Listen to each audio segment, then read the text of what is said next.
This is a story from a compilation of best stories taken from the internet. Enjoy the story. Just about every time I see someone I stop. I kind of got out of the habit in the last couple of years, moved to a big city and all that. My girlfriend wasn't too stoked on the practice.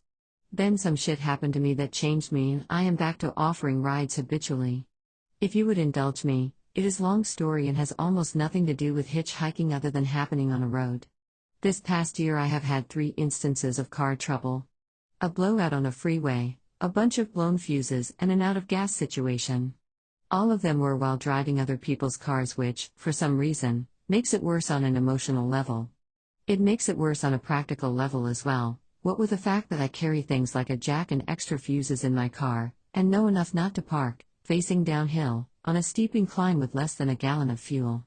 Anyway, each of these times this shit happened I was disgusted with how people would not bother to help me. I spent hours on the side of the freeway waiting, watching roadside assistance vehicles blow past me, for AAA to show. The 4 gas stations I asked for a gas can had told me that they couldn't loan them out for my safety, but I could buy a really shitty 1-gallon one with no cap for $15. It was enough, each time, to make you say shit like this country is going to hell in a handbasket. But you know who came to my rescue all 3 times? Immigrants. Mexican immigrants. None of them spoke a lick of the language. But one of those dudes had a profound effect on me. He was the guy that stopped to help me with a blowout with his whole family of 6 in tow. I was on the side of the road for close to 4 hours. Big Jeep, blown rear tire, had a spare but no jack. I had signs in the windows of the car, big signs that said need a jack and offered money. No dice. Right as I am about to give up and just hitch out there, a van pulls over and dude bounds out. He sizes the situation up and calls for his youngest daughter who speaks English. He conveys through her that he has a jack but it is too small for the Jeep, so we will need to brace it. He produces a saw from the van and cuts a log out of a downed tree on the side of the road. We rolled it over, put his jack on top, and bam, in business. I start taking the wheel off and, if you can believe it, I broke his tire iron. It was one of those collapsible ones and I wasn't careful and I snapped the head I needed clean off. Fuck. No worries, he runs to the van, gives it to his wife and she is gone in a flash, down the road to buy a tire iron. She is back in 15 minutes, we finished the job with a little sweat and cussing, stupid log was starting to give, and I am a very happy man. We are both filthy and sweaty.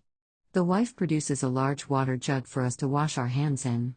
I tried to put a 20 in the man's hand but he wouldn't take it, so I instead gave it to his wife as quietly as I could. I thanked them up one side and down the other. I asked the little girl where they lived, thinking maybe I could send them a gift for being so awesome. She says they live in Mexico. They are here so mommy and daddy can pick peaches for the next few weeks. After that they are going to pick cherries then go back home. She asks if I have had lunch and when I told her no she gave me a tamale from their cooler, the best fucking tamale I have ever had.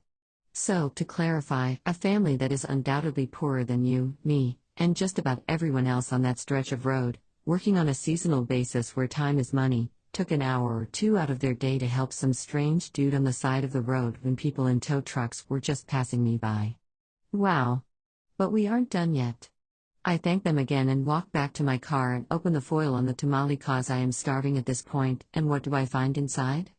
My fucking $20 bill. I whirl around and run up to the van and the guy rolls his window down. He sees the $20 in my hand and just shaking his head no like he won't take it.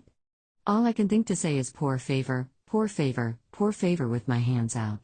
Dude just smiles, shakes his head and, with what looked like great concentration, tried his hardest to speak to me in English.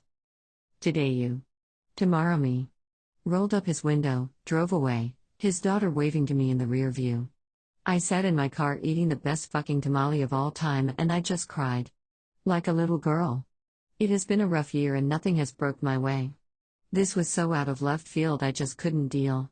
In the 5 months since I have changed a couple of tires, given a few rides to gas stations and, once, went 50 miles out of my way to get a girl to an airport.